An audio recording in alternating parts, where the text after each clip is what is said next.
வணக்கம் வணக்கம் my dear students. நான் உங்கள் விஜய் சார். எல்லாரும் நல்லா இருக்கீங்களா? லாஸ்ட் கிளாஸில் நான் உங்களுக்கு ஃபிசிக்ஸ் சப்ஜெக்டை எப்படி படிக்கணும், எப்படி நீங்கள் அதை அப்ரோச் பண்ணணும், சில டெக்னிக்ஸ் ஐடியாஸ்லாம் நான் உங்களுக்கு கொடுத்துருந்தேன். அது உங்களுக்கு யூஸ்ஃபுல்லாக இருந்திருக்கும்னு நினைக்கிறேன். நம்ம இந்த கிளாஸில் என்ன பார்க்க போகிறோம் அப்படின்னா, என்சிஆர்டி 12th ஸ்டாண்டர்டில் இருக்கிற சாப்டர் வைஸ் அதனோட அந்த ஈச் சாப்டருக்கு ஃபார்முலாஸ் என்னென்ன இருக்குது, முக்கியமான ஃபார்முலாஸு, அப்புறம் அதை பேஸ் பண்ணி சில மாடல் கொஷின்ஸு, அந்த கொஷின்ஸை எப்படி ரீட் பண்ணணும், எப்படி நீங்கள் அதை அதுலேருந்து கிவன் டேட்டாவை எடுக்கணும், அப்புறம் என்ன ஃபார்முலாவை யூஸ் பண்ணணும், அப்புறம் கால்குலேஷன் எப்படி சால்வ் பண்ண ஆன்சர் ஈஸியாக கெட் பண்ணலாம். இந்த ஐடியாஸ் எல்லாம் நான் உங்களுக்கு இந்த கிளாஸில் எக்ஸ்பிளைன் பண்ண போகிறேன். சரியா? ஸோ நாம் பார்க்க போகிற இந்த NCERT first chapter and second chapter பார்த்தீங்கன்னா, அதாவது ஃபஸ்ட் சாப்டர் வந்து electric charges and fields, second chapter பார்த்தீங்கன்னா electrostatic potential and capacitance. So இந்த ரெண்டு சாப்டருமே நம்மளோட நீட்டில் எப்படி இருக்கும் அப்படின்னு பார்த்தீங்கன்னா, ஹெட்டிங்கு எலக்ட்ரோஸ்டாட்டிக்ஸ். எலக்ட்ரோஸ்டாட்டிக்ஸ் அப்படின்னா என்ன? ஒரு சார்ஜ் ரெஸ்ட்டில் இருக்கும்போது என்னென்னலாம் நம்ம லேர்ன் பண்ண முடியும். இந்த ஹோல் 2 சாப்டர்ஸ்லையுமே நமக்கு என்ன இருக்கும்? சார்ஜ் வந்து ரெஸ்ட்டில் தான் நம்ம ஸ்டடி பண்ண போகிறோம். ஸோ ரெஸ்ட்டில் இருக்கும்போது என்னென்ன கான்செப்ட் இருக்குன்றதை ஸ்டடி பண்ணுற இந்த சாப்டர் தான் என்னது? எலக்ட்ரோஸ்டாட்டிக்ஸ். ஓகே, வாங்க. இப்போ ஒரு சிம்பிளாக எடுத்துக்கோங்க. ஒரு சார்ஜ், நமக்கு சார்ஜ் வந்து ஒன்று பாசிட்டிவ், இன்னொன்று என்ன படிச்சிருக்கிறோம்? நெகட்டிவ். கரெக்டாக? பேசிக்காக நமக்கு 2 தான் இருக்குது. அப்புறம் neutral, positive charge and negative charge. இப்போ இந்த பாசிட்டிவ் சார்ஜ் இருந்ததுன்னா அதை சுற்றி நம்ம என்ன இருக்குன்னு சொல்கிறோம்? ஒரு ஃபீல்டு இருக்கும். கரெக்டா? நெகட்டிவ் சார்ஜ் சுற்றி என்ன இருக்கும்? ஃபீல்டு இருக்கும். ஸோ சார்ஜை சுற்றி நமக்கு ஒரு ஃபீல்டு இருக்கும். அந்த ஃபீல்டுக்கு நம்ம என்ன நேம் கொடுக்குறோம்? Electric field. இப்போ இந்த ரெண்டு சார்ஜ் கிட்ட கொண்டு வந்தீங்கன்னா என்ன நடக்கும்? இந்த ரெண்டு ஃபீல்டு என்ன ஆகும்? இன்டர்ஃபியர் ஆகும். எப்படி இன்டர்ஃபியர் ஆகும்? Like this. கரெக்டா? ஸோ இப்படி இன்டர்ஃபியர் ஆகும்போது உங்களுக்கு என்ன நடக்கும்? Either attraction or repulsion. அது ரெண்டும் அந்த ப்ராசஸ் நடக்கும்போது என்ன நடக்கும்? அட்ராக்ஷன் நடக்கும், ஒன்று ரிப்பல்ஷன் நடக்கும். எப்போ? லைக் சார்ஜ் ரெண்டுமே பாசிட்டிவாக இருந்தால் உங்களுக்கு என்ன நடக்கும்? ரிப்பல்ஷன். ஆப்போசிட் சார்ஜாக இருந்தால் அட்ராக்ஷன் நடக்கும், ப்ளஸ் மைனஸ். அப்போ attraction both are plus, both are minus. அப்போ என்ன நடக்கும் உங்களுக்கு? ரிப்பல்ஷன். ஸோ அந்த கான்செப்ட் தான் நம்ம இதில் டீட்டெயிலாக ஸ்டடி பண்ண போகிறோம் இந்த சாப்டரில். சரி, அதாவது கூலும்ஸ் லா ஆஃப் ஃபோர்ஸும் நம்ம சொல்ல போகிறோம். அது ரெண்டும் நீங்கள் அட்ராக்ஷனும் ரிப்பல்ஷன் நடக்க போகிறோம். அந்த ஃபோர்ஸ் நம்ம என்ன சொல்ல போகிறோம்? கூலும்ஸ் லா ஆஃப் ஃபோர்ஸ் அப்படின்னு சொல்ல போகிறோம். சரியா? சரி, வாங்க. நான் இதில் இருக்க முக்கியமான ஃபார்முலாஸ் ப்ராப்ளம் தான் நான் இதில் ஃபோக்கஸ் பண்ண போகிறேன். உங்களுக்கு கான்செப்ட் டீட்டெயிலாக நம்ம இன்னொரு கிளாஸில் எக்ஸ்பிளைன் பண்ணுறேன். ஃபார்முலாஸை எப்படி நீங்கள் ஞாபகம் வச்சுக்கணும், அதுக்கப்புறம் அந்த ஃபார்முலாஸை எப்படி யூஸ் பண்ணணும், அதுதான் உங்களுக்கு இந்த கிளாஸில் நம்ம ஃபுல்லாக டிஸ்கஸ் பண்ண போகிறோம். சரியா? ஓகே. இப்போ வாங்க, ஃபர்ஸ்ட் ஃபார்முலா பாருங்க.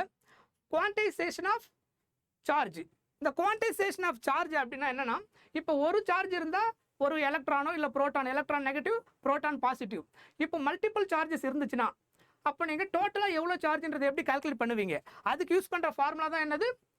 Quantisation of charge. Q is equal to plus or minus NE. So எலக்ட்ரானாக இருந்தால் மைனஸ் இன்னு எடுக்கணும், புரோட்டானாக இருந்தால் ப்ளஸ் சின்னு எடுத்துக்கணும். அதனால நமக்கு என்ன போட்டிருக்கும்? ப்ளஸ் ஆர் மைனஸ் NE அப்படின்னு போட்டிருக்கும். ஸோ இங்கே Qன்றது என்ன மீனிங்? Total charge. என்னன்றது 1 2 3 like n number of charges are ப்ரெசென்ட்னா அந்த எவ்வளோ சார்ஜஸ் இதில் இருக்கோ அது எல்லாத்தையும் நம்ம இதில் என்ன பண்ணணும்? மல்டிப்ளை பண்ணிக்கணும். Charge value into the number of charge. Charge value நமக்கு கான்ஸ்டன்ட் என்னது? E equal to 1.6 into 10 to the power minus 19 coulomb. ஓகேவா? இதை நான் ப்ராப்ளமுக்கு ஈஸியாக சால்வ் பண்ணுறதுக்காக நான் என்ன பண்ண போகிறேன் அப்படின்னா, இது 16 into 10 to the power minus 20 கூலும்னு எழுதிக்க போகிறேன். புரியுதா? ஈக்குவலண்ட்டாக எழுதிக்கிறேன். 1.6 into 10 to the power minus 19 கூலுமை எப்படி எழுதலாம்? 16 into 10 to the power minus 20 coulomb அப்படின்னு எழுதலாம். புரியுதா? ஸோ இதை நான் ப்ராப்ளமுக்காக இனிமேல் இப்படி யூஸ் பண்ண போகிறேன். கால்குலேஷன் கொஞ்சம் ஈஸியாக இருக்கும். அதுக்காக நான் இந்த ஃபார்மேட்டில் வச்சுக்க போகிறேன் இதை. Okay, right.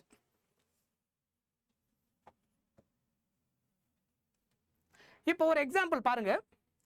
If a charge on the body is 1 nano coulomb. அப்படின்னா என்ன கொடுத்துருக்காங்கன்னு அர்த்தம்? Q கொடுத்துருக்காங்க, சார்ஜ் Q கொடுத்துட்டாங்க. If a charge on the body is 1 nano coulomb, then how many electrons are present on the body அப்படின்னு கேட்டிருக்காங்க. So என்ன கேட்டிருக்காங்க? How many electrons are present on the body அப்படின்னு கேட்டிருக்காங்க. ஸோ நமக்கு formula என்னன்னு தெரியும்? Q equal to NE. கரெக்டா? இப்போ அவங்க கேட்டிருக்கிறது N. ஸோ இப்போ இதிலிருந்து N equal to Q by E. Correct? இங்க Q என்ன கொடுத்துருக்காங்க? 1 நானோ கூலும். நானோனா என்ன meaning? 10 to the power minus 9. கரெக்டா? ப்ராப்ளம் சால்வ் பண்ணும்போது every data should be in SI unit. புரியுதா? So 1 into 10 to the power minus 9 divided by what is value of E? நான் என்ன கொடுத்துருந்தேன்? 1.6 into 10 to the power minus 19 பதிலாக என்ன ஈஸியாக ஞாபகம் வச்சு சொல்லியிருந்தேன்?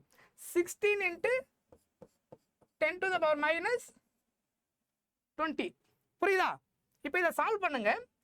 இதை நான் உங்களுக்கு ஈஸியாக சால்வ் பண்ணுறதுக்கு நான் ஒரு சில பர்டிகுலர் நம்பர்ஸ் நீங்கள் ஞாபகம் வச்சுக்கிட்டிங்கன்னா இந்த மாதிரி சுச்சுவேஷனாக வரும்போது கால்குலேஷன் உங்களுக்கு ஈஸியாக இருக்கும். ஆக்சுவல் மெத்தட் யூஸ் பண்ணாமல் சால்வ் பண்ணுறதுக்கு. இப்போ பாருங்க, 1/2 அப்படின்னா என்னென்னு எழுதலாம்? டெசிமல்ல 0.5.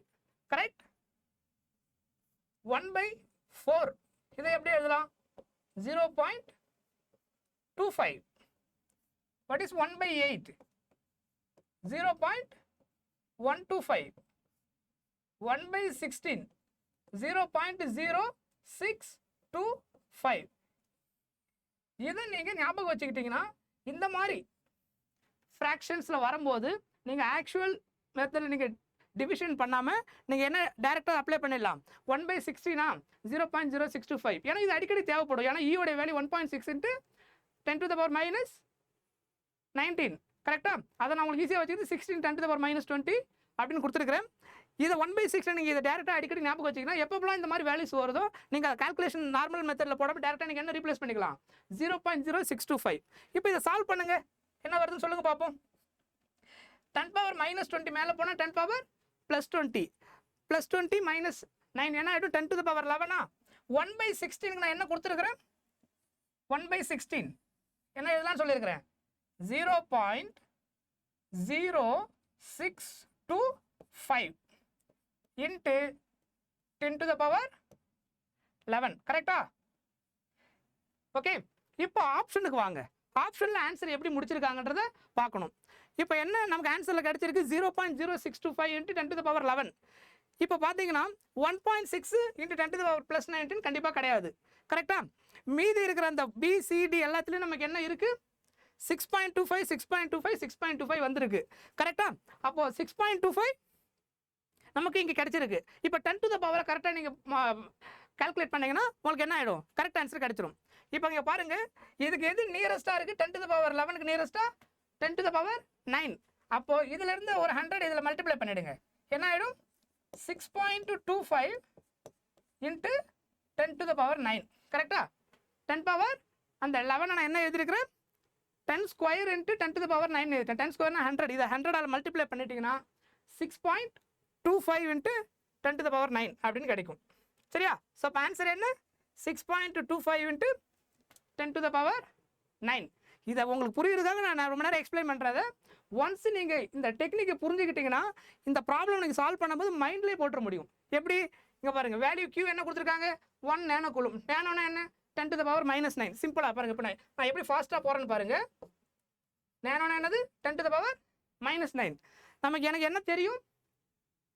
ஈயோடைய வேல்யூ என்னது? 1.6 10 to the power minus 9. நான் என்ன ஞாபகம் சொல்லியிருந்தேன்? 16 into 10 to the power minus.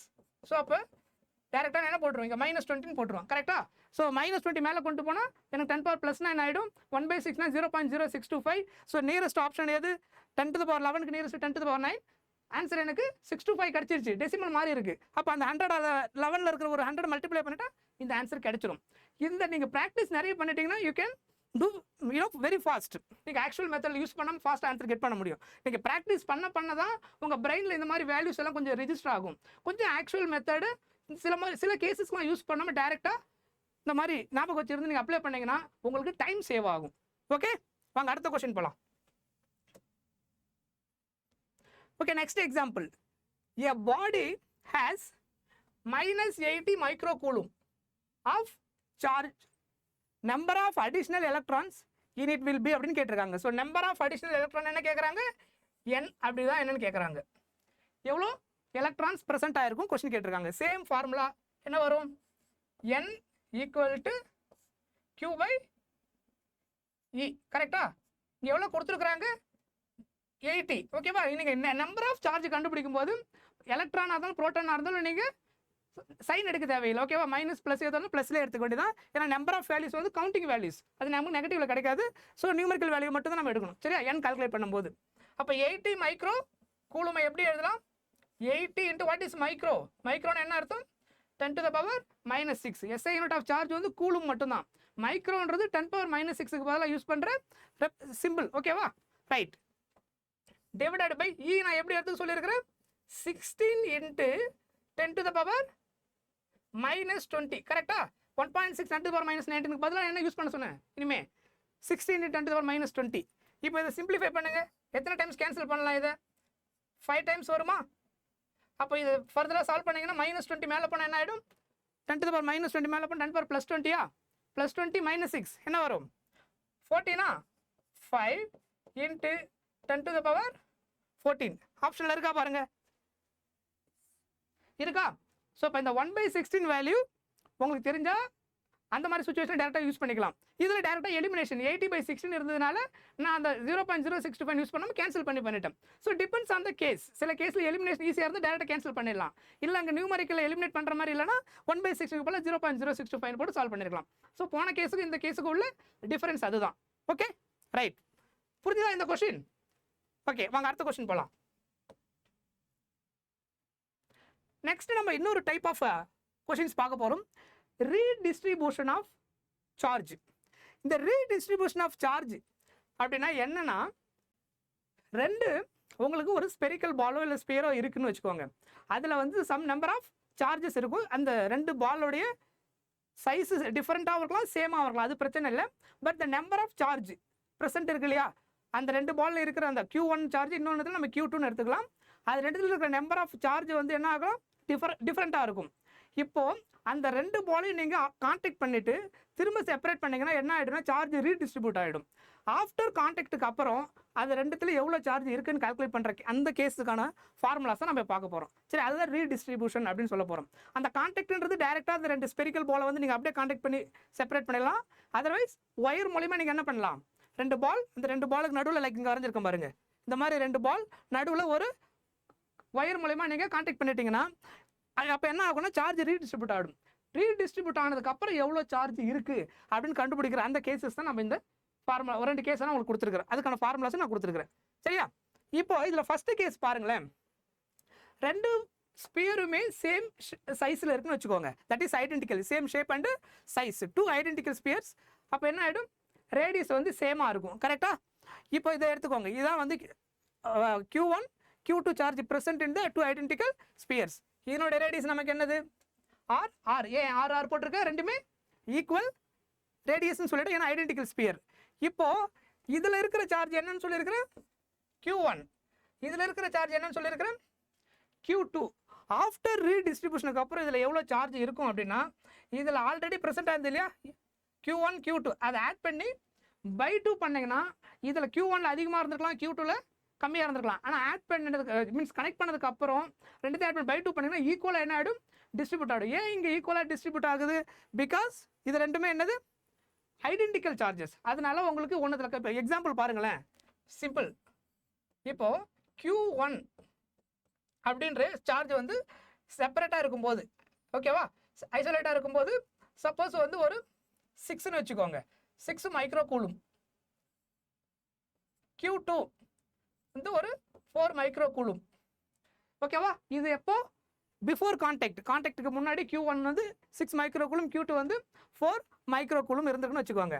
After கான்டாக்டுக்கு அப்புறம் எவ்வளோ சார்ஜ் இருந்திருக்கும்? வாட் இஸ் Q1 டேஷ் இல்லை Q2 டேஷ்? அந்த செகண்ட் பால் எவ்வளோ வந்திருக்கும், ஃபர்ஸ்ட் பால் எவ்வளோ வந்திருக்கும் அப்படின்னா அதை கண்டுபிடிக்கிற ஃபார்முலா என்னன்னா, ஐடென்டிக்கலாக இருக்கும்போது இது ரெண்டுத்தையும் ஆட் பண்ணிட்டு ஆஃப் பண்ணிங்கன்னா என்ன வரும்? 10/2 = 5 மைக்ரோ கூலும். ஓகேவா? ஸோ ஈக்குவலாக டிஸ்ட்ரிபியூட் ஆகிடும். ஸோ அப்போ ஆஃப்டர் கான்டாக்டுக்கு அப்புறம் ஃபர்ஸ்ட் ஸ்பியர்லேயும் 5 மைக்ரோ கூலும் இருக்கும். இந்த கேஸில் செகண்ட் ஸ்பியர்ல எவ்வளோ தான் இருக்கும்? 5 மைக்ரோ கூலும். ஆனால் கான்டாக்ட் பண்ணுறதுக்கு முன்னாடி இது எவ்வளோ இருந்தது? இதில் 6, இதில் 4. நான் சொல்கிற பாயிண்ட் புரியுதா? இது ரெண்டும் ஏன் ஈக்குவலாக டிஸ்ட்ரிபியூட் ஆனதுக்கு ரீசன், ரெண்டுமே சேம் ஷேப் அண்டு சைஸ். ஐடென்டிக்கலாக இருந்தால் ஈக்குவலாக உங்களுக்கு டிவைட் ஆகிடும். ரெண்டு ஆட் பண்ணி பை 2 பண்ணிக்க வேண்டியதான். இதுதான் வந்து ஃபஸ்ட்டு கேஸ். ஓகேவா? வாங்க கேஸ் 2 போகலாம்.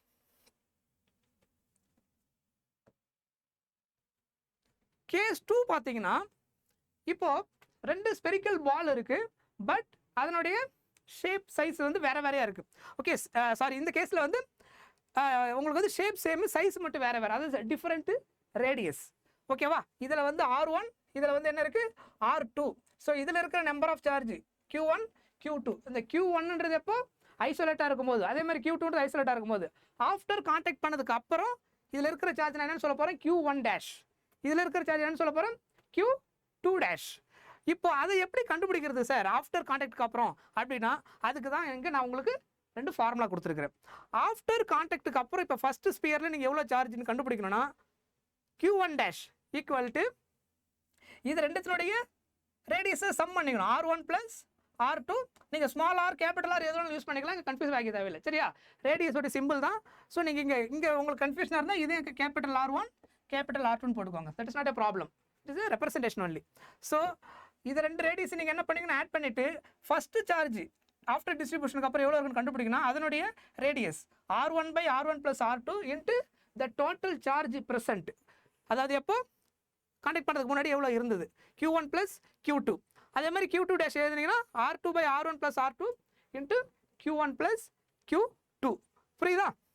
இது ரெண்டுத்துக்கு ரேஷியோ எடுத்தால் என்ன ஆகுன்னு பாருங்க, Q1 dash divided by Q2 dash equal to, இது ரெண்டுத்துக்கு ரேஷியோ எடுத்தீங்கன்னா என்ன ஆகும், R1 divided by R1 + R2 into Q1 + Q2 divided by R2 divided by R1 + R2 into Q1 + Q2. கரெக்டா? இதில் எதெல்லாம் கேன்சல் பண்ணணும் பாருங்க, Q1 + 2 Q1 + Q2 Q1 + Q2 cancel பண்ணிடலாம். கரெக்டா? அதுக்கப்புறம் இதில் R1 + R2 R1 + R2 cancel பண்ணிடலாம். ஃபைனலாக நமக்கு என்ன கிடைக்கும், R1/R2 equal to Q1 dash by Q2 dash. புரியுதா? ஆஃப்டர் ரீடிஸ்ட்ரிபியூஷனுக்கு அப்புறம் உங்களுக்கு சார்ஜ் எதில் அதிகமாக டிஸ்ட்ரிபியூட் ஆகிருக்கும், எதை டிபெண்ட் பண்ணியிருக்குன்னு பார்த்தீங்கன்னா ரேடியஸ் டிபெண்ட் பண்ணியிருக்கும். ரேடியஸ் அதிகமாக இருக்கிறதுல சார்ஜ் அதிகமாக டிஸ்ட்ரிபியூட் ஆகிருக்கும், ரேடியஸ் கம்மியாக இருக்கிறதுல கம்மியாக டிஸ்ட்ரிபியூட் ஆகிருக்கும். ஓகேவா? ஸோ அப்போ ஃபைனலாக இந்த சார்ஜ் வந்து directly proportional to after distribution எப்படி இருக்கும், ரேடியஸ் ஹையர் ரேடியஸ்க்கு டிஸ்ட்ரிபியூஷன் ஜாஸ்தி, கம்மியாக இருக்குது ரேடியஸ் கம்மியாக இருக்குது டிஸ்ட்ரிபியூஷன் கம்மியாக இருக்கும். புரிஞ்சுதா? வாங்க இதை பேஸ் பண்ணி கொஷின்ஸ் எப்படி இருக்குன்னு பார்க்கலாம். ஃபார்முலா நான் கொடுத்துட்டேன், கொஷின்ஸ் எப்படி இருக்குன்னு பாருங்க. ஒரு எக்ஸாம்பிள் நான் கொடுத்துருக்கிறேன். 2 metallic spheres of radii 1 cm 3 cm are given charges of -1 × 10⁻⁻2 coulomb and 5 × 10⁻⁻2 coulomb respectively. If these are connected by a conducting wire, the final charge on the bigger sphere is அப்படின்னு question கேட்டிருக்காங்க. So இப்போ இந்த கொஸ்டினை நீங்கள் read பண்ணும்போது கேர்ஃபுல்லாக read பண்ணிக்கிட்டே வந்தீங்கன்னா உங்களுக்கே புரியும். ஃபர்ஸ்ட் என்ன சொல்கிறாங்க, 2 மெட்டாலிக் ஸ்பியர்ஸ். கரெக்டா? ஸோ என்ன அந்த ஆப்ஜெக்ட் ரெண்டுமே மெட்டாலிக் ஸ்பியர்ஸ்னு சொல்லிட்டாங்க. நெக்ஸ்ட்டு அதனுடைய ரேடியஸ் கொடுத்துருக்காங்க. ஃபஸ்ட்டு ஸ்பியரோட ரேடியஸ் என்ன கொடுத்துருக்காங்க, 1 cm. இது என்ன அர்த்தம், R1. செகண்ட் ஒன் பாருங்க, இது எவ்வளோ, R2. கரெக்டா? ரெண்டு ஸ்பியரோட ரேடியஸ் வந்து ஒன்று R1 இன்னொன்று எடுத்துக்கிறேன் R2. நெக்ஸ்ட் என்ன சொல்லுங்க, ஆர் கிவன் சார்ஜஸ். ஃபர்ஸ்ட் ஒன்ல எவ்வளோ சார்ஜ் சொல்லியிருக்காங்க, -1 ×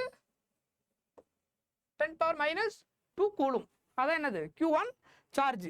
ஸோ உங்களுக்கு ஃபர்ஸ்ட் ஒன்ல இருக்கிற சார்ஜ் வந்து -1 10⁻⁻2 கூலும் சொல்லியிருக்காங்க. செகண்ட் ஒன்ல என்ன சொல்லியிருக்காங்க, 5 × 10⁻⁻2. அப்போ இதை வந்து என்ன சொல்லிக்கலாம், Q2. புரியுதா? நான் கொஸ்டின்ல இருந்து அந்த ஸ்டேட்மெண்ட்டை படித்து அது எதுக்கு நான் நேம் கொடுக்குறேன், என்னென்ன சொல்லியிருக்காங்கிறது ஒரு நேம் கொடுத்துட்டு உங்களுக்கு அப்புறம் கிவன் சால்வ் பண்ணிங்கன்னா ஈஸியாக இருக்கும். ஃபர்ஸ்ட் இது இனிஷியலாக இப்படி ப்ராக்டிஸ் பண்ணுங்கள், அதுக்கப்புறம் நீங்கள் ஃபார்முலாஸை டேரெக்டாக யூஸ் பண்ண கற்றுப்பீங்க. சரியா? அதுக்கப்புறம் ரெஸ்பெக்டிவ் சொல்லிட்டாங்க. If these are connected by a conducting wire, அந்த வேர்டு யூஸ் பண்ணியிருக்காங்களா, கண்டக்டிங் ஒயர்னா என்ன அர்த்தம், ரெண்டு ஸ்பியர் இண்டிவிஜுவலாக எவ்வளோ சார்ஜ் இருக்குன்னு சொல்லிட்டாங்க, ரேடியஸ் கொடுத்துட்டாங்க, அதில் இருக்கிற நம்பர் ஆஃப் சார்ஜ் ப்ரெசென்ட் என்னன்னு சொல்லிட்டாங்க. ரெண்டுத்துலையுமே அதை ஒரு கண்டக்டிங் ஒயர் கனெக்ட் பண்ணதுக்கு அப்புறம் அவங்க என்ன கேட்குறாங்கன்னா, the final charge on the bigger sphere. இங்கே கேர்ஃபுல்லாக இருக்கணும், அவங்க கேட்டிருக்கிறது ரெண்டு ஸ்பியருக்கும் கேட்கல, பிக்கர் ஸ்பியரில் மட்டும் எவ்வளோ டிஸ்ட்ரிபியூட் ஆகிருக்கும் அதுதான் கொஸ்டின். அப்போ இங்கே எது பிக்கர் ஸ்பியர், எது ரேடியஸ் பெருசாக இருக்கோ அதான் என்னது பிக்கர் ஸ்பியர். எதனோட ரேடியஸ் பெருசு, Q1 வந்து 1 cm, Q2 வந்து 3 சென்டிமீட்டர் கரெக்டா? அப்போ 3 சென்டிமீட்டர் ரேடியஸ் இருக்கிறது என்னது? அதாவது செகண்ட் Q2 சார்ஜ் ப்ரெசென்ட் ஆகிருக்கிற அந்த ஸ்பியர் தான் என்னது? Bigger radius. அதில் எவ்வளோ டிஸ்ட்ரிபியூட் ஆகிருக்குன்றது தான் நமக்கு கொஷின் கரெக்டா? ஸோ இதுதான் நமக்கு ஆப்ஷன் கொடுத்துருக்குறாங்க. வாங்க நான் இதை சால்வ் பண்ணுவோம்.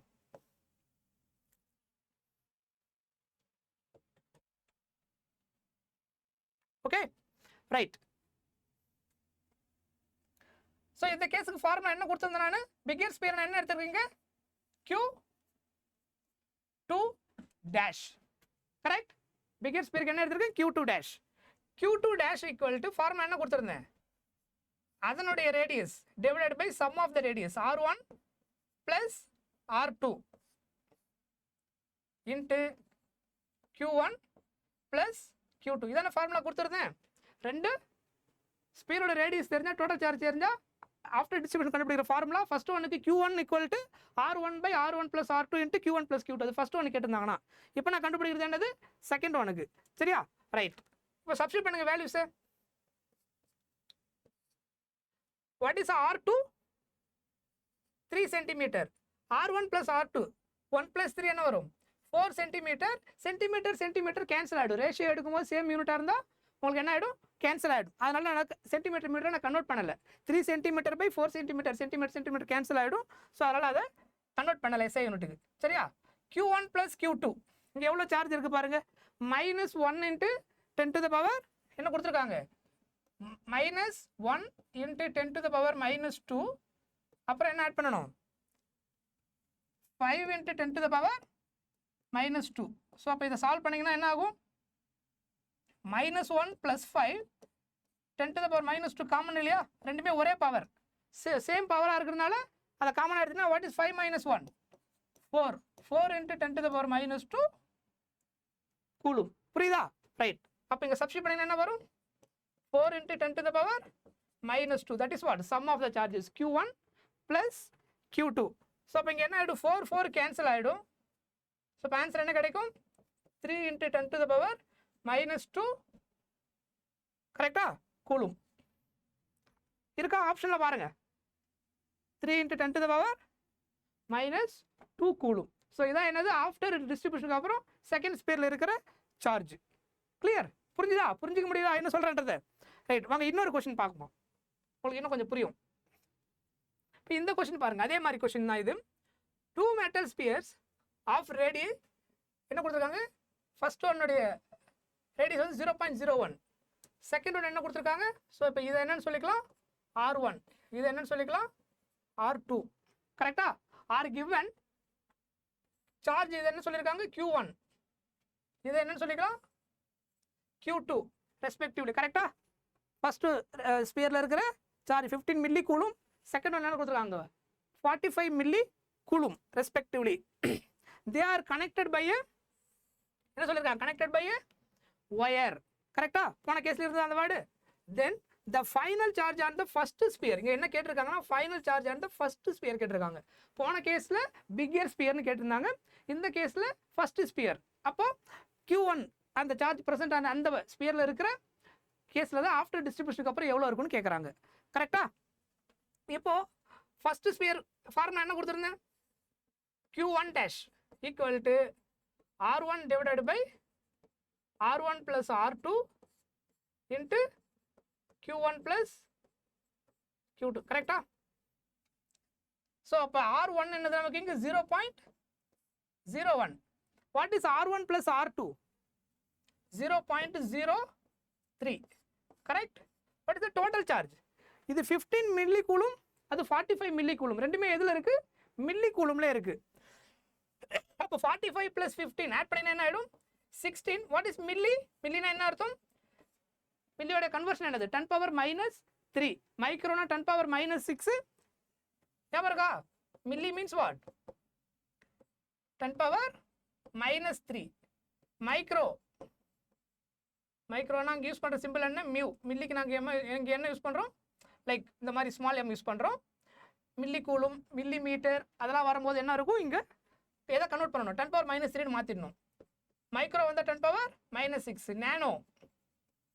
நேனோ வரும்போது 10 to the power -9. இது ஃப்ரீக்வெண்ட்டாக நம்ம யூஸ் பண்ணிகிட்டே இருப்போம்.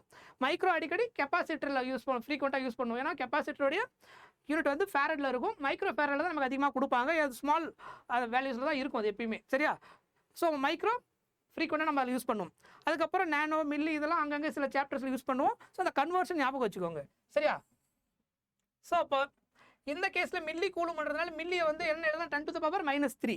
இப்போ இதை சால்வ் பண்ணுங்க. இதை 100/100 மல்டிப்ளை பண்ணால் நமக்கு என்ன கிடைச்சிடும், 1/3 into 60 × 10 to the power -3. So அதை கேன்சல் பண்ணுங்க, 20. So answer is 20 × 10 to the power -3 இருக்கா ஆப்ஷனில். ஸோ ஆஃப்டர் கனெக்டுக்கு அப்புறம் உங்களுக்கு எவ்வளோ சார்ஜ் இதில் ப்ரெசென்ட் ஆயிருக்கு, 20 × 10 to the power -3 கூலும். புரிஞ்சுதா? ரைட். வாங்க அடுத்தது. இப்போ நம்ம அடுத்தது இந்த சாப்டருடைய ஃபர்ஸ்ட் ஹெட்டிங், அதாவது முக்கியமான ஹெட்டிங் பார்க்குறோம், கூலும்ஸ் லா.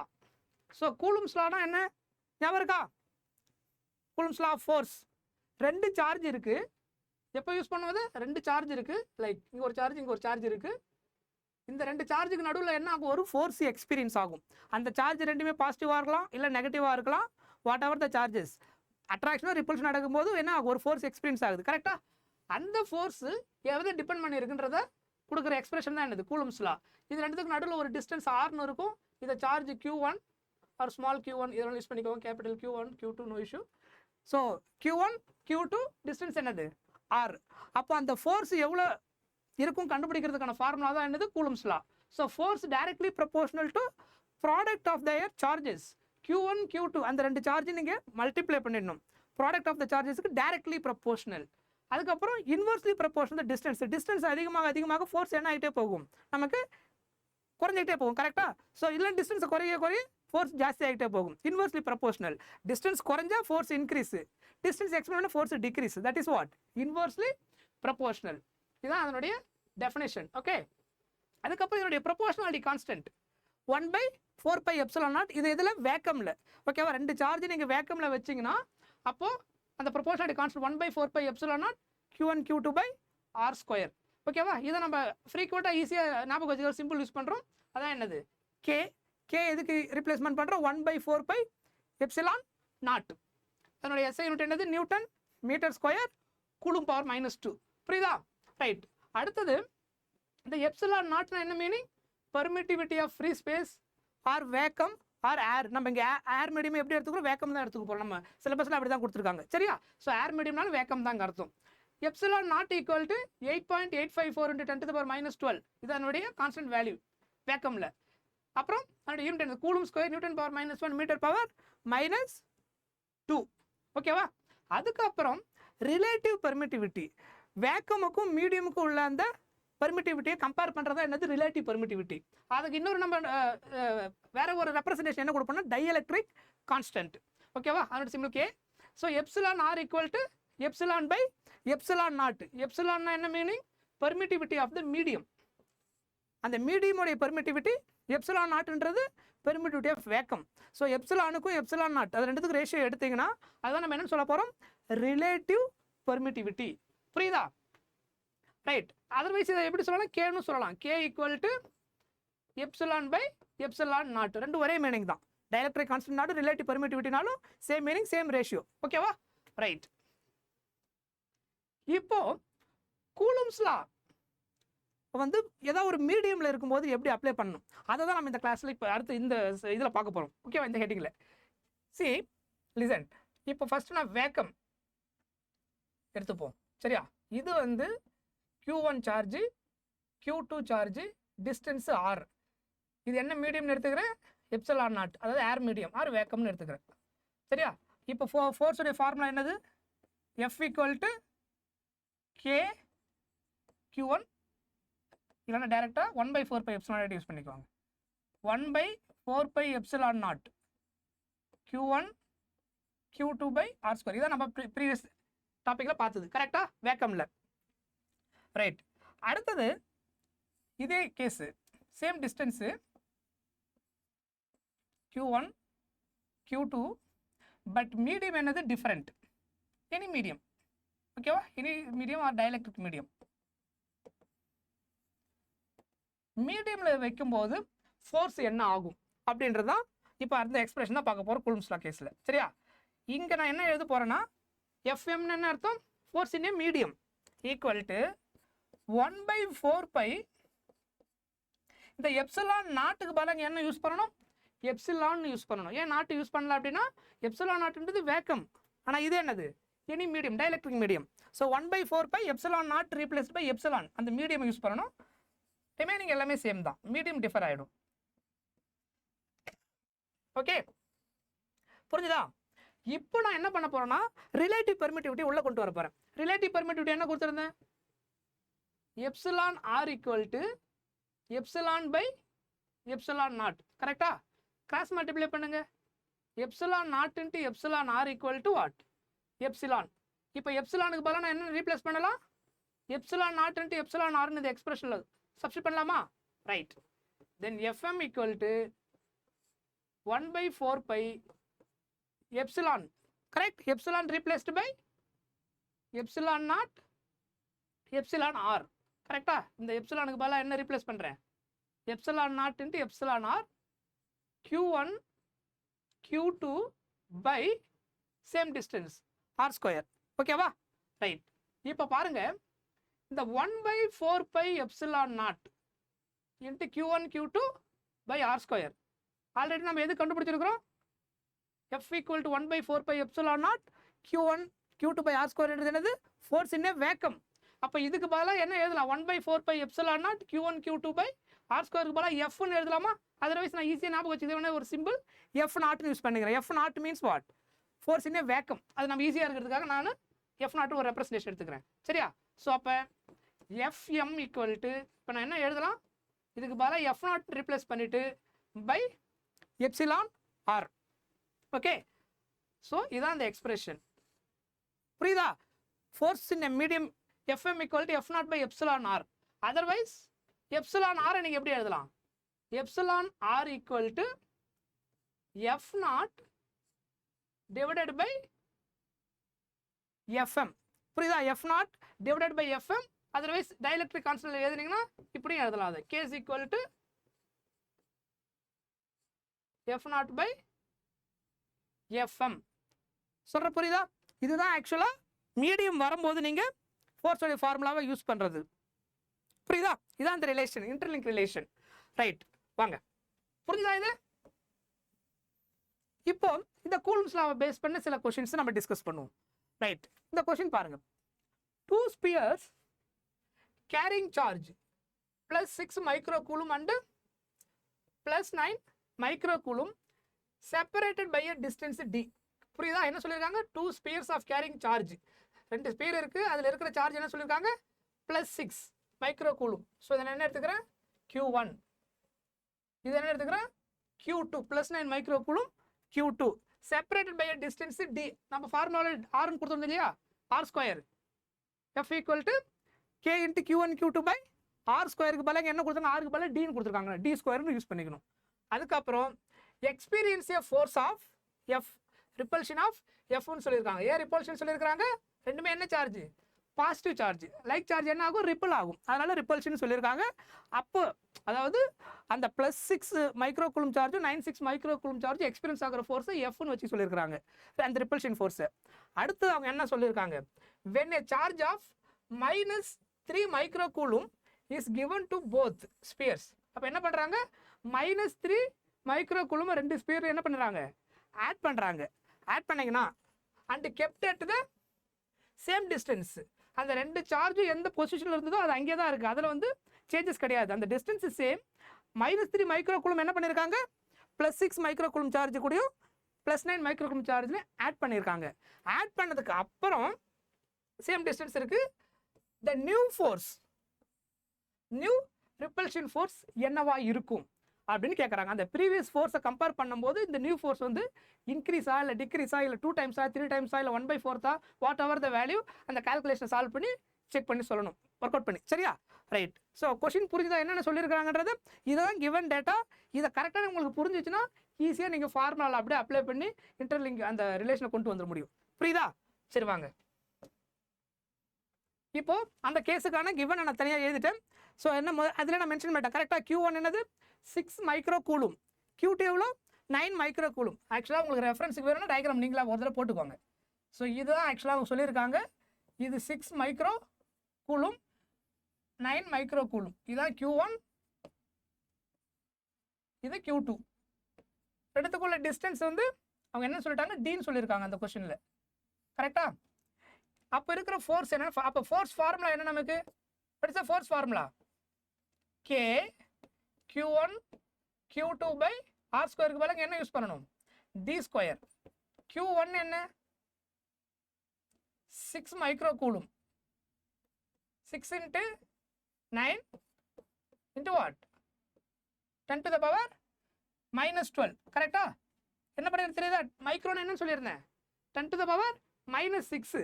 ஸோ அப்போ minus 6 into minus 6 ஆட் பண்ணி 10 to the power minus 12 ஆகிடும். ரிமைனிங் என்ன இருக்குது? 9 into 6 divided by d square. இதான் என்னது? அந்த ஃபோர்ஸ். ஸோ இதை ஃபர்தராக சிம்பிளிஃபை பண்ண நமக்கு என்ன வரும்? 54 into 10 to the power minus 12 divided by d square. புரியுதா? இப்போ பாருங்க, இப்போ -3 மைக்ரோ கூலமை ஆட் பண்ணுங்க. இந்த கேஸில் இப்போ நான் ஆட் பண்ணுறீங்க, அதே டிஸ்டன்ஸ் d, -3 ஆட் பண்ணீங்கன்னா 6 - 3 என்ன ஆகிடும்? இது 3 மைக்ரோ கூலம் ஆகிடுமா? கரெக்டா? இதில் -3 ஆட் பண்ணிட்டீங்கன்னா இதில் ஆட் பண்ணிங்கன்னா என்ன ஆகிடும்? 9 - 3 6 மைக்ரோ கூலும். சொல்கிறது புரியுதா? ரைட். இப்போ இந்த நியூ ஃபோர்ஸை கண்டுபிடிக்க கூலும்ஸ் லா ஃபோர்ஸ் ஃபார்முலாவை யூஸ் பண்ணி இதில் நியூ ஃபோர்ஸ் எஃப் டேஷ்னு எடுத்துக்கிறேன். சரியா? எஃப் டேஷ் தான் நம்ம கண்டுபிடிக்க போகிறோம். ஸோ கே சேம் டிஸ்டன்ஸ் சொல்லிட்டாங்க, டி மாறாது. கே இன்ட்டு இங்கே என்னென்ன வேல்யூ வந்திருக்கு? 3 into 6 3 into 6 10 to the power minus 12 divided by d square. புரியுதா?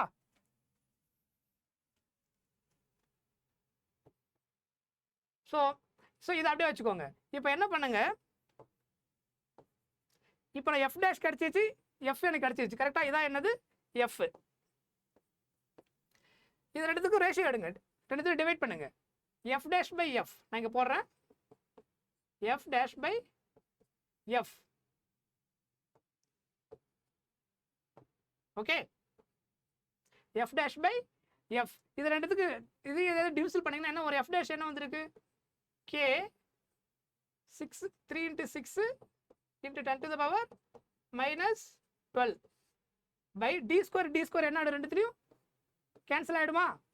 ஸோ இப்போ ரிமைனிங் என்ன இருக்கும்? கே இன்ட்டு 54 எதனால நீங்கள் திரும்ப என்ன எழுதிக்கலாம்? 6 into 9 கூட எழுதிக்கலாம். எலிமினேஷன் பண்ணுறதுக்கு இன்னும் ஈஸியாக இருக்கும். சொல்கிறது புரியுதா? கே கேன்சல் ஆகிடும். 10 to the power minus 12 10 to the power minus 12 cancel ஆகிடும். So 1 3s are 3 3 3s are 9 6 cancel. அப்போ ஃபைனலாக என்ன வந்திருக்கு? என்ன வந்திருக்கு? F dash by F equal to 1/3. கரெக்டா? Then what is F dash? இந்த எஃப் கிராஸ் மல்டிப்ளை பண்ணுங்க. 1/3 ஆஃப் எஃப். புரியுதா? 1/3 ஆஃப் எஃப். அப்போ என்ன meaning? F dash equal to என்ன வந்திருக்கு? f/3 அப்படின்னு வந்திருக்குது. ஸோ ஆப்ஷனில் போய் பாருங்க எங்கே இருக்குன்னு. இருக்கா? f/3ன்னு இருக்கா? நியூ ஃபோர்ஸ் வந்து என்ன இருக்கு? ப்ரீவியஸாக இருந்த ஃபோர்ஸை விட 1/3 வந்திருக்கு, அதாவது குறைஞ்சிருக்கு. 1/3 பார்த்து தான் அந்த நியூ ஃபோர்ஸ் இருக்குது. ஸோ இப்படி தான் ஆக்சுவலாக நீங்கள் கிவன் டேட்டா ஃபஸ்ட்டு எழுதணும். அதுக்கப்புறம் உங்களுக்கு புரியல டயக்ராம் ட்ரா பண்ணுங்க. அவங்க என்ன ஃபஸ்ட்டு கேஸ் கொடுத்துருக்காங்க, அந்த ஃபோர்ஸ் என்ன வந்திருக்கு, அதுக்கப்புறம் next case after 3 -3 micro coulomb add பண்ணதுக்கப்புறம் அந்த நியூ ஃபோர்ஸ் என்ன வந்திருக்கு, அதுக்கப்புறம் அதை எடுத்து ரேஷியோ எடுத்தீங்கன்னா உங்களுக்கு என்ன கிடைச்சிரும்? எஃப் டேஷ் ப்ரீவியஸ் ஃபோர்ஸோட எத்தனை டைம்ஸ் இருந்திருக்குன்னு கிடைக்கும். அது இன்க்ரீஸ் ஆகலாம் டிக்ரீஸ் ஆகலாம், depends on the given data. Okay right. வாங்க next question. Force between two identical charges placed at a distance of r in vacuum is f ன்னு சொல்லிட்டாங்க. என்ன சொல்லிட்டாங்க? Force between two identical charges. இந்த identical அப்படின்னு சொல்லிட்டாங்க. Identical என்ன பண்ணி ரெண்டுமே என்னது? சேம் சார்ஜ்னு சொல்லிட்டாங்க. ஓகேவா? Place that a distance of r in a vacuum is f அப்படின்னு கொடுத்துருக்காங்க. now a slab of dielectric constant 4 கொடுத்துருக்காங்க. அப்படின்னா என்ன அர்த்தம்? k equal to 4 கொடுத்துருக்காங்கன்னு அர்த்தம். dielectric constant representation k equal to 4 is inserted between these two charges. If the thickness of the slab is r by 2, then the force between the charges will be அப்படின்னு கேட்டிருக்காங்க. இது 4 options கொடுத்துருக்காங்க. ஓகேவா? இந்த கேஸோட diagram நான் உங்களுக்கு இங்கே வரைஞ்சிருக்கிறேன். இங்கே பார்த்தீங்கன்னா தெரியும். அவங்க ஆக்சுவலாக என்ன சொல்லியிருக்காங்கன்னா, இதுதான் வந்து ஒரிஜினலாக அந்த 2 சார்ஜ் இருந்திருக்கு. நான் ஏன் இங்கே ரெண்டுமே கியூன்னு போட்டிருக்கேன்னு தெரியுதா? ஓகே, நான் ஏன் ரெண்டுமே இங்கே கியூன்னு போட்டிருக்கேன்? பிகாஸ் அந்த என்ன சொல்லியிருக்காங்க, ஐடென்டிக்கல் சார்ஜஸ். ஐடென்டிக்கல் ரெண்டுமே என்னது? Same shape and size. அதனால தான் இங்கே Q1 Q2 போடாமல் Q அப்படின்றத நான் இங்கே மென்ஷன் பண்ணியிருக்கிறேன். அடுத்து என்ன சொல்லியிருக்கிறாங்கன்னா, அதுக்கு இன்சர்ட் பண்ணியிருக்காங்க, பிட்வீனில் ஒரு டயலெக்ட்ரிக் இன்சர்ட் பண்ணியிருக்காங்க. இந்த ஸ்டேட்மெண்ட் சொல்லியிருக்காங்க பாருங்க. இது இனிஷியலா force between 2 identical charges placed at a distance of r in a vacuum is f. 2 identical charges r distance separate பண்ணி வச்சிருக்காங்க. அப்போ இருக்கிற ஃபோர்ஸ் Fன்னு சொல்லிட்டாங்க. அதுக்கப்புறம் என்ன பண்ணியிருக்காங்கன்னா, now a dielectric slab, ஒரு டயலெக்ட்ரிக் ஸ்லாப் அது ரெண்டுத்துக்கு நடுவில் இன்சர்ட் பண்ணிருக்காங்க. அப்படின்னா இப்போ அந்த நியூ ஃபோர்ஸ் என்னவாகும்? ப்ரீவியஸ் ஃபோர்ஸை விட. புரியுதா? இதுதான் ஆக்சுவலாக அந்த கேஸ். அதே ஐடென்டிக்கல் சார்ஜ் நடுவில் ஒரு டயலெக்ட்ரிக் ஸ்லாபை இன்சர்ட் பண்ணிட்டீங்க. டயலெக்ட்ரிக் ஸ்லாபை இன்சர்ட் பண்ணிங்கன்னா அதுக்கு ஒரு திக்னஸ் இருக்கும். ஓகேவா? அந்த திக்னஸ் தான் என்னன்னு சொல்லியிருக்கீங்க கட்டி. அவங்க எவ்வளோ சொல்லியிருக்காங்க? அந்த திக்னஸ் கொஸ்டினில் இங்கே மென்ஷன் பண்ணியிருக்காங்க பாருங்க. Inserted between these charges if the thickness of the slab is r by 2. So அப்படின்னா என்ன அர்த்தம்? இந்த r by 2 என்னது? Thickness of the slab t is equal to r by 2 அப்படின்னு சொல்லியிருக்காங்க. புரியுதா? So t is equal to r by 2. அப்போ இந்த கேஸுக்கு நம்ம அந்த நியூ ஃபோர்ஸ் கண்டுபிடிக்கிற ஃபார்முலா தான் உங்களுக்கு நாங்கள் கொடுத்துருக்கிறேன். ஸோ இந்த மாதிரி டயலெக்ட்ரிக் ஸ்லாப்பை இன்சர்ட் பண்ணிட்டாங்கன்னா 2 சார்ஜுக்கு நடுவில் நியூ ஃபோர்ஸ் என்னன்னு கேட்டாங்கன்னா நீங்கள் இந்த ஃபார்முலா சப்ஸ்டிட் பண்ணி உங்களுக்கு ஆன்சர் ஈஸியாக கிடைச்சிடும். சொல்றது புரியுதா? ரைட், வாங்க சப்ஸ்டிட் பண்ணுங்க.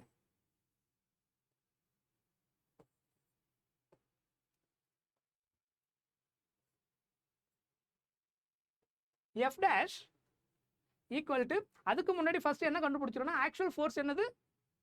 f ஈக்குவல் டு என்ன ஃபார்முலா நம்ம சொல்லியிருக்கோம்? 1/4 pi epsilon naught q1 q2க்கு பதிலா என்ன போடணும்? q into q by distance என்ன சொல்லியிருக்காங்க? r. அதனால r ஸ்கொயர். அப்போ சிம்பிளாக எப்படி எழுதலாம்? 1/4 pi epsilon naught q square by r square. இதுதான் என்னது அவங்க கொடுக்குற ஃபர்ஸ்ட் கேஸில் இருக்க அந்த ஃபோர்ஸ் வேல்யூ. அதாவது என்னது? டயலெக்ட்ரிக் ஸ்லாப் இன்சர்ட் பண்ணுறதுக்கு முன்னாடி வேக்கமில் இருக்கும்போது அந்த ஃபோர்ஸோடைய formula f equal to 1/4 pi epsilon naught q1 into q2 வந்து q into q போடும்போது q square by r square. Dielectric ஸ்லாபை இன்சர்ட் பண்ணதுக்கப்புறம் அந்த நியூ ஃபோர்ஸ் என்ன? ப்ரீவியஸ் ஃபோர்ஸோட அது எத்தனை டைம்ஸ் வந்து சேஞ்ச் ஆகிருக்குது அப்படின்றத இப்போ நம்ம கண்டுபிடிக்கணும். சரியா? இப்போ f dash ஈக்குவல் டு என்ன ஃபார்முலா கொடுத்துருக்குறேன்? 1/4 pi epsilon naught q1 q2க்கு பதிலா என்ன போடணும்? சேம் சார்ஜ் அதே தான். அதனால q into q divided by r minus thickness என்ன கொடுத்துருக்காங்க? திக்னஸ் என்ன சொல்லியிருந்தாங்க? t is equal to r by 2. இந்த திக்னஸ் வந்து r by 2 அப்படின்னு கொஸ்டினில் சொல்லியிருக்கிறாங்க. So t replaced by r by 2. Okay, அதுக்கப்புறம் ப்ளஸ் இந்த டீக்கு பதிலாக திரும்ப என்ன யூஸ் பண்ணணும்? r by 2 root of k என்ன கொடுத்துருக்காங்க? டயலெக்ட்ரிக் கான்ஸ்டன்ட் வேல்யூ கொஸ்டினில் என்ன சொல்லியிருக்காங்க? Dielectric constant k equal to 4ன்னு சொல்லியிருக்காங்க. ஸோ இங்கே என்ன போடணும்? 4 அப்படின்னு சப்ஸ்டிட் பண்ணணும். இப்போ இதை சால்வ் பண்ணுங்க. 1/4 pi epsilon naught q square divided by, இதை சிம்பிளிஃபை பண்ணுங்க. இங்கே என்ன வரும்? r minus r by 2, 2r minus r by 2 வந்துருமா? கரெக்ட். ப்ளஸ் இங்கே ஆக்சுவலாக ஹோல் ஸ்கொயர் பண்ணணும். சாரி, ஓகேவா? இது வந்து ஹோல் ஸ்கொயர். ஸோ இங்கே ஹோல் ஸ்கொயர் யூஸ் பண்ணி ஆகணும். ப்ளஸ் r by 2 4 ரூட் எடுத்தீங்கன்னா உங்களுக்கு என்ன கிடைச்சிரும்? 2 ஹோல் ஸ்கொயர். கரெக்ட். ஸோ இந்த 2 கேன்சல் ஆகிடும்.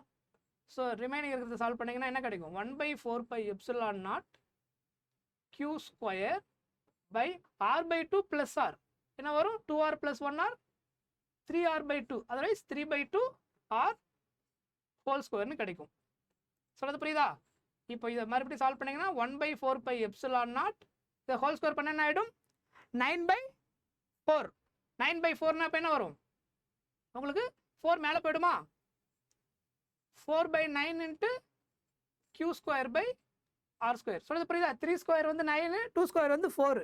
ஸோ டிவிஷனில் உங்களுக்கு என்ன இருக்குது 9/4 அந்த 4 எங்கே போயிடும் மேலே போயிடும். So 4/9 into q²/r². இப்போ பாருங்கள் 1/4 எப்சிலான் நாட் q²/r². அதுக்கு பதிலாக என்னென்னு எழுதலாம் எஃப்னு எழுதலாமா? F equal to what 1/4 epsilon naught q²/r². புரியுதா? அப்போ அதுக்கு பதிலாக ரீப்ளேஸ் பண்ணுங்க. இந்த 4/9 அப்படியே வச்சுக்கிட்டு 1/4 எப்சிலான் q²/r² பதிலாக என்ன போடலாம் எஃப்.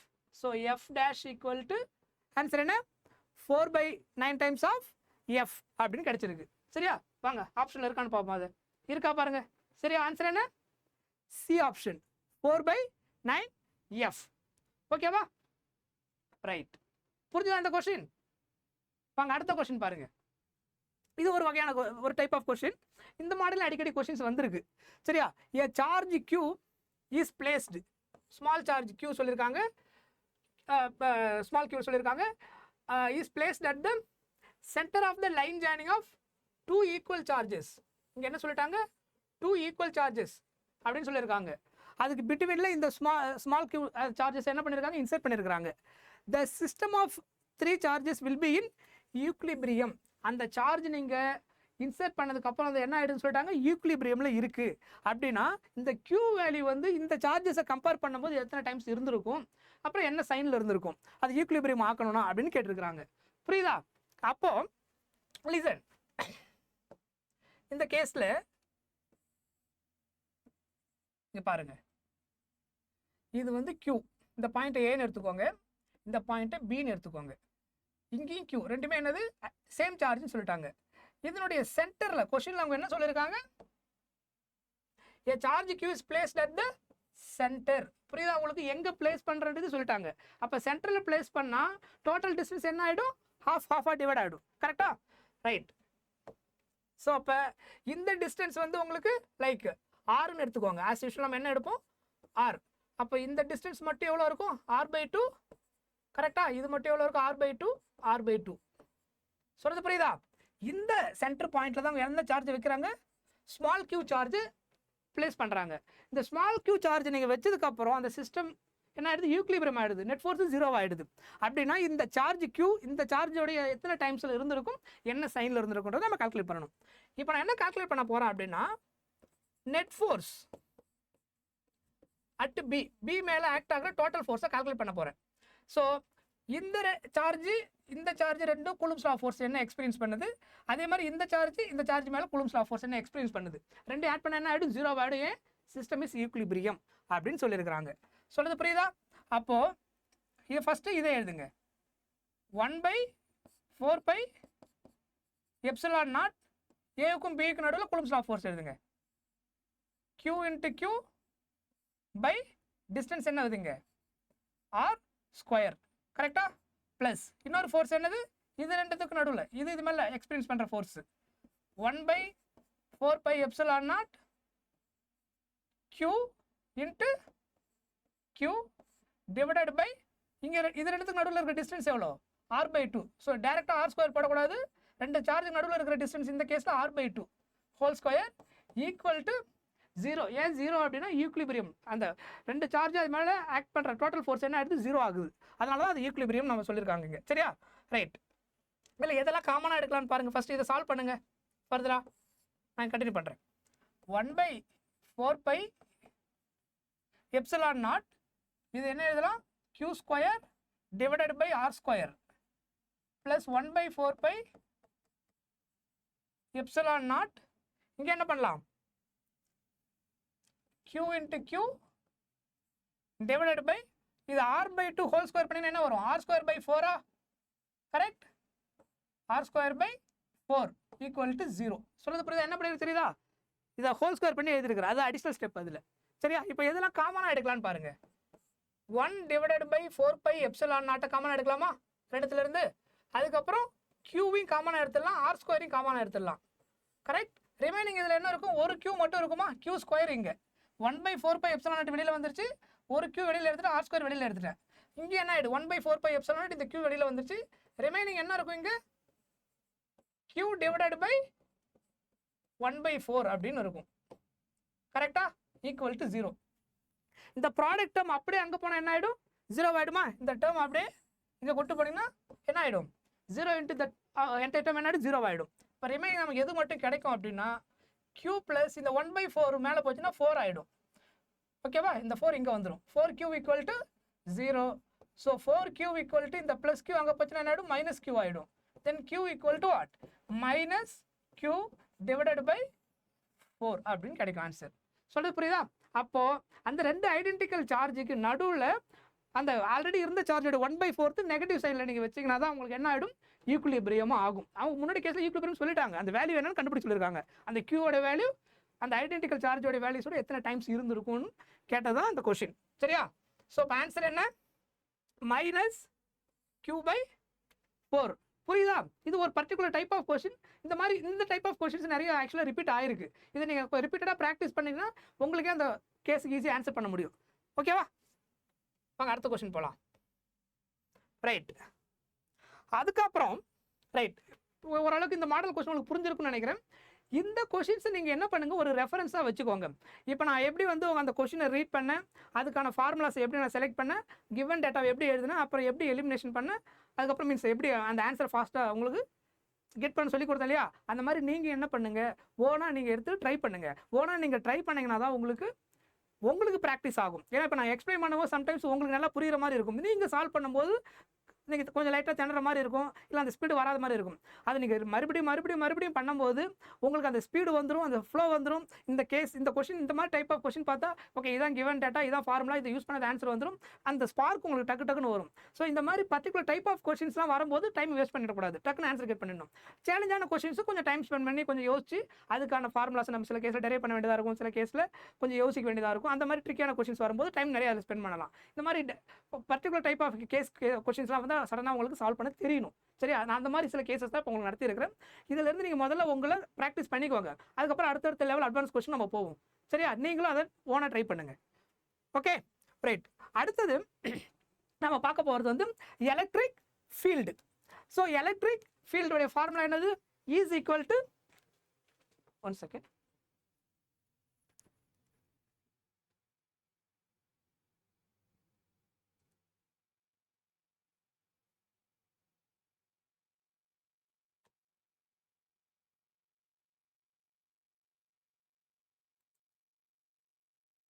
ஓகே.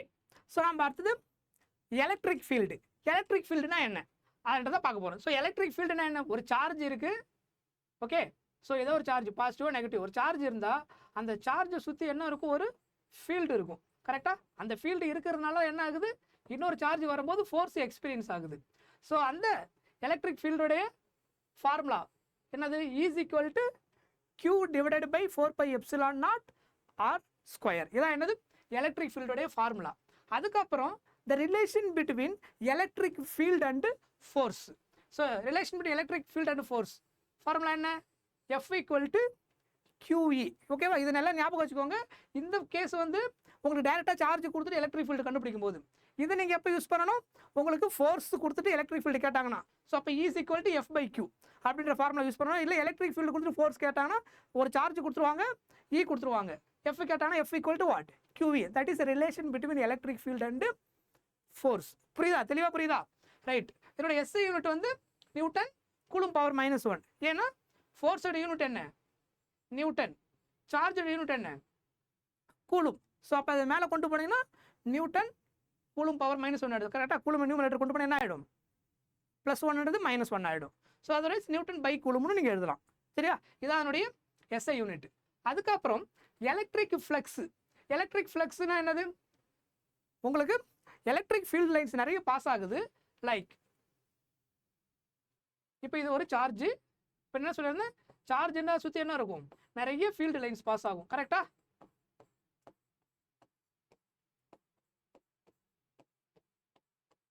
ஸோ இது சார்ஜ் Q. ஸோ இதை சுற்றி இந்த மாதிரி என்ன பண்ணுது? ஒரு ஃபீல்டு லைன்ஸை கிரியேட் பண்ணுது. இப்போ நான் ஒரு பர்டிகுலர் ஏரியாவை சூஸ் பண்ணுறேன். இது ஒரு ஏரியா. இந்த ஏரியாவுக்குள்ளே எவ்வளோ நம்பர் ஆஃப் லைன்ஸ் பாஸ் ஆகுதோ அதை நான் என்ன சொல்ல போகிறேன்? ஃப்ளக்ஸ்னு சொல்ல போகிறது. புரியுதா உங்களுக்கு? The number of field lines passing through the given area. Suppose நான் ஏரியாவை இவ்வளோ பெருசு எடுத்துருக்குன்னு வச்சுக்கோங்க. இப்போ இதில் 1 2 3 4 5 6 லைன்ஸ் பாஸ் ஆகிருக்குது. இந்த ஏரியாவில் 1 2 3 அவ்வளோதான். புரியுதா உங்களுக்கு? அப்போ electric field lines passing through the given area that is called what? Electric flux. புரியுதா? ஸோ அந்த எலக்ட்ரிக் ஃப்ளக்ஸோடைய ஃபார்முலா என்னன்னா EA into cos theta, electric field into area. நம்ம என்சிஆர்டில் ஏவுக்கு பதிலாக சர்ஃபேஸ் ஏரியா யூஸ் பண்ணிப்பாங்க. ரெண்டும் ஒன்று தான், area or otherwise what we can use surface area. Okay, EA cos theta. Okay, புரியுதா? ரைட். Next dipole moment. அடுத்த ஃபார்முலா என்னன்னு பார்த்தீங்கன்னா டைபோல் மொமெண்ட். அதோட ஃபார்முலா என்ன? P is equal to 2AQ. So அதுக்கு முன்னாடி வாட் இஸ் டைபோல்? டைபோல்னா என்ன?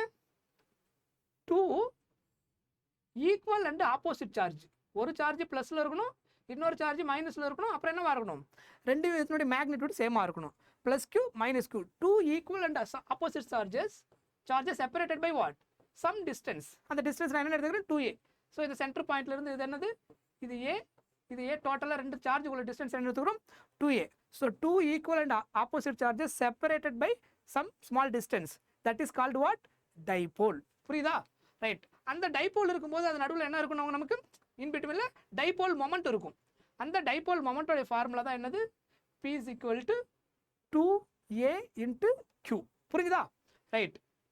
அடுத்தது electric field due to dipole. இப்போ electric field due to dipole இது நம்ம டெரிவேஷன், ரெண்டு டெரிவேஷன் நம்ம பிக் டெரிவேஷன் இருக்கும். இதில் ஃபஸ்ட்டு நம்ம இந்த என்சிஆர்டி டெக்ஸ்ட் புக்கில் நமக்கு அந்த ரெண்டு பிரைமரி டெரிவேஷன் இருக்கும். ஒன்று வந்து on the axis, electric field due to dipole on the axis. On the ஆக்சிஸ்னா என்னன்னா இங்கே பாருங்க,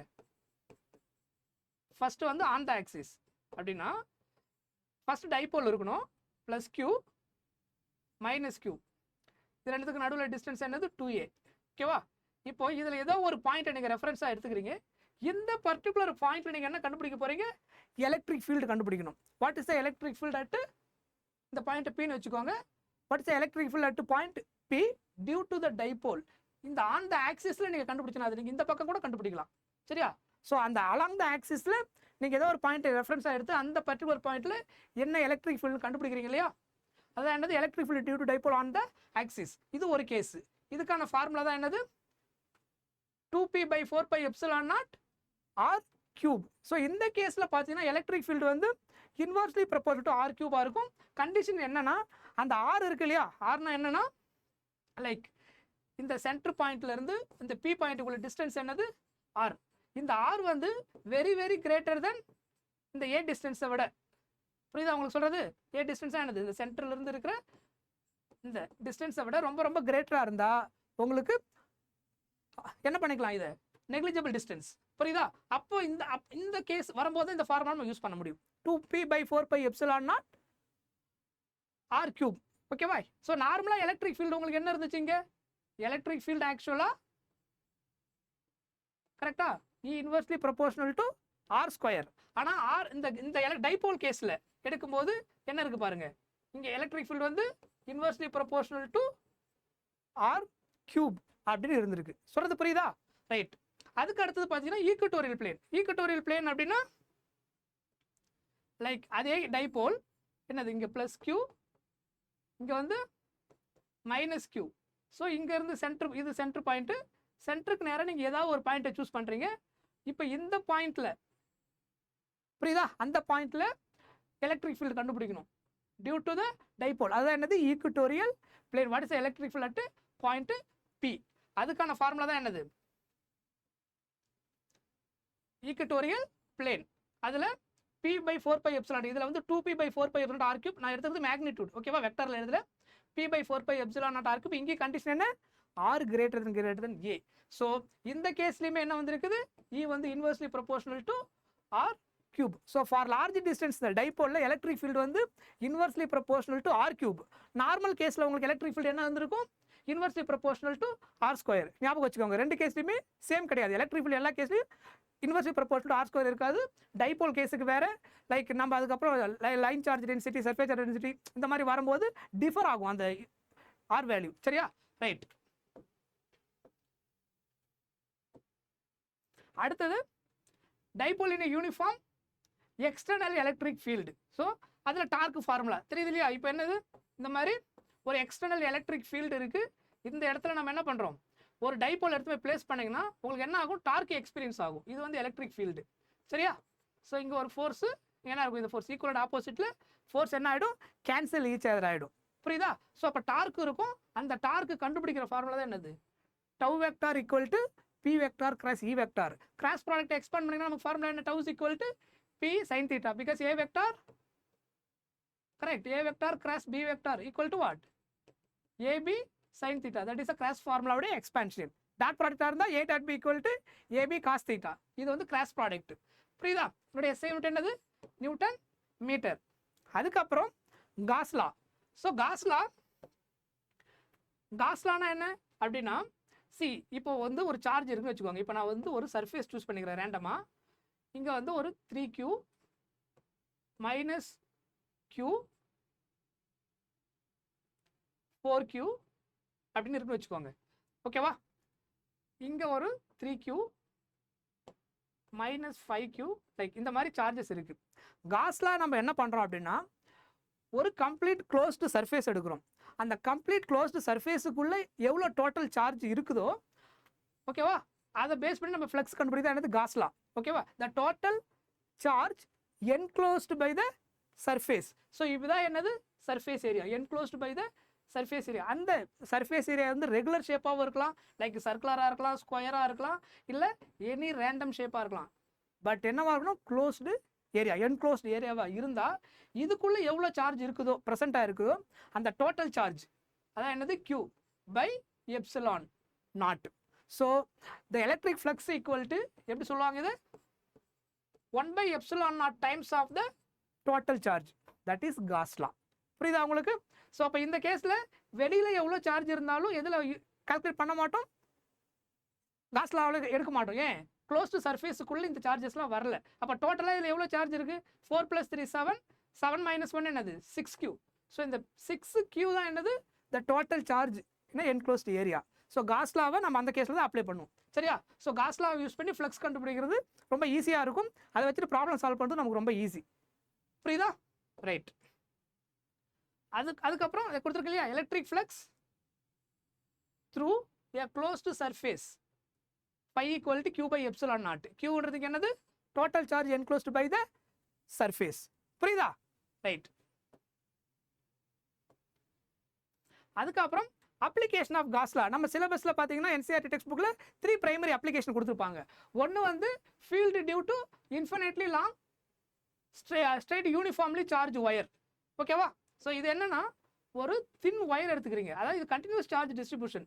இப்போ சார்ஜ் வந்து நமக்கு டிஸ்கிரிட்டாக இருந்ததுன்னா, அதாவது 1 கூலும் 2 கூலும் 3 கூலும் இருந்ததுன்னா நம்ம அப்படியே டைரெக்டாக ஆட் பண்ணிடலாம். ஆனால் சார்ஜ் கம்ப்ளீட்டாக வந்து ஒரு தின் ஒயர்லையோ இல்லை ஒரு சர்ஃபேஸ் ஏரியா ஃபுல்லாகவோ இல்லை வால்யூம் ஃபுல்லாகவோ டிஸ்ட்ரிபியூட் ஆகிருந்தால் நம்ம என்ன பண்ண கவுண்ட் பண்ண முடியாது. அப்போ டென்சிட்டி சார்ஜ் டென்சிட்டி வச்சுக்கிட்டு தான் நம்ம என்ன பண்ணணும், டோட்டல் சார்ஜை கால்குலேட் பண்ணணும். சரியா? இப்போ இந்த ஃபஸ்ட்டு கேஸ்க்கு பார்த்தீங்கன்னா, இப்போ இதில் சம் ப்ளஸ் சார்ஜ் இருக்குன்னு வச்சுக்கோங்க. இது வந்து ஒரு தின் ஒயர், இது ஃபுல்லாக உங்களுக்கு சார்ஜ் வந்து ஃபுல்லாக யூனிஃபார்மாக டிஸ்ட்ரிபியூட் ஆகிருந்தா இது இன்ஃபினைட் லென்த்து போயிட்டே இருக்குது. சரியா? ஸோ இதை சுற்றி என்ன ஆகும், ஒரு எலக்ட்ரிக் ஃபீல்டு இருக்கும். எலக்ட்ரிக் ஃபீல்டு எல்லா டிஸ்டன்ஸும் இருக்கும். சரியா? நம்ம ஒரு ரெஃபரன்ஸுக்கு ஒரு R டிஸ்டன்ஸ் மட்டும் எடுத்துட்டோன்னா, லைக் இந்த கவுடு போர்ஷன் இந்த மாதிரி இருக்கும். ஓகேவா? அப்போ இந்த பர்டிகுலர் பாயிண்ட் நான் எடுத்துக்கிற ரெஃபரன்ஸாக இந்த இடத்துல what is the electric field அப்படின்னு கண்டுபிடிச்சாகணும். சரியா? எலக்ட்ரிக் ஃபீல்டு இங்கே என்ன அப்படின்னு கண்டுபிடிக்கிற அந்த ஃபார்முலா தான் என்னது, field due to infinite long straight uniformly charge wire. ஓகேவா? So E equal to lambda divided by 2 by epsilon naught R. இதுதான் ஆக்சுவலாக அந்த ஃபார்முலா. இந்த இடத்துல இந்த லேம்டான்றது என்னன்னா, லீனியர் சார்ஜ் டென்சிட்டி, அந்த தின் ஒயரில் எப்படி வந்து சார்ஜ் வந்து டிஸ்ட்ரிபியூட் ஆகிருக்கு அப்படின்றது என்னது இங்கே லேம்டா. ஸோ அது எதுக்கு ஈக்குவல்னா, total charge Q divided by length of the wire. That is what, linear charge is lambda. So SI unit பார்த்தீங்கன்னா சார்ஜுக்கு என்னது, கூலும், லென்த்துக்கு மீட்டர், கூலும் பை மீட்டர். புரியுதா? Right. Next, field due to uniformly charged infinite plane sheet. Infinite plane sheet என்னன்னா, உங்களுக்கு வந்து like இந்த மாதிரி ஒரு plane sheet, infinite plane sheet இருக்குது. இது ஃபுல்லாக உங்களுக்கு என்ன இருக்குன்னா சார்ஜ் இந்த மாதிரி இருந்ததுன்னா டோட்டல் சார்ஜ் எப்படி கால்குலேட் பண்ணுறது. ஸோ நான் இது ஒரு ரெஃபரன்ஸாக எடுத்துக்கிறேன். சரியா? இந்த இடத்துல உங்களுக்கு எவ்வளோ சார்ஜ் இருக்குன்னு நீங்கள் கால்குலேட் பண்ணிங்கன்னா அந்த கேஸ் தான் என்னது, இது field due to uniformly charge infinite plane sheet. அதுக்கான formula is equal to sigma by 2 epsilon naught. இந்த சிக்மான்றது சர்ஃபேஸ் சார்ஜ் டென்சிட்டி. முன்னாடி கேஸில் லென்த் இருந்தது, தின்னாக இருந்தது, நெக்லிஜிபிள் திக்னஸ் அது.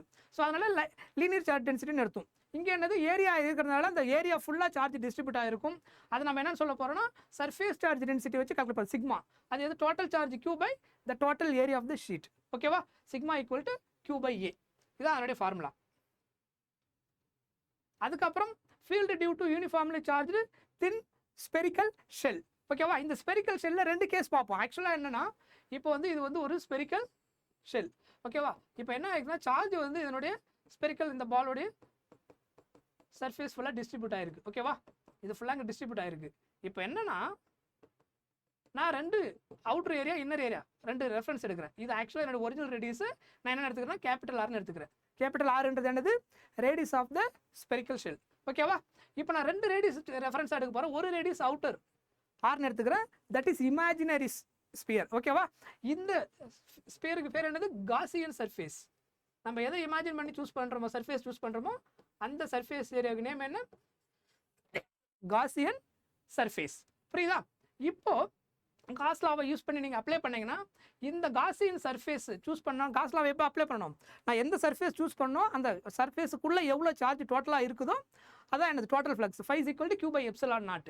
ஸோ அப்போ இந்த ஓகே இந்த காசியன் சர்ஃபேஸுக்குள்ளே இதில் இருக்கிற எல்லா சார்ஜும் ப்ரெசென்ட்டாக இருக்கு இல்லையா, ப்ளஸ் ஃபுல்லாக எதுக்குள்ளே என்க்ளோஸ் ஆகிடுது, இந்த காசியன் சர்ஃபேஸ்க்குள்ளே என்க்ளோஸ் ஆகிடுது. அப்போ அந்த டோட்டல் சார்ஜ் என்ன ஆகிடும், இதில் கான்ட்ரிபியூட் பண்ணிடும். அப்போது அந்த கேஸுக்கான ஃபார்முலா தான் என்னது, total electric field enclosed by the Gaussian surface outside the spherical shell. ஓகேவா? Is equal to Q by 4 pi epsilon naught R square. புரிஞ்சுதா?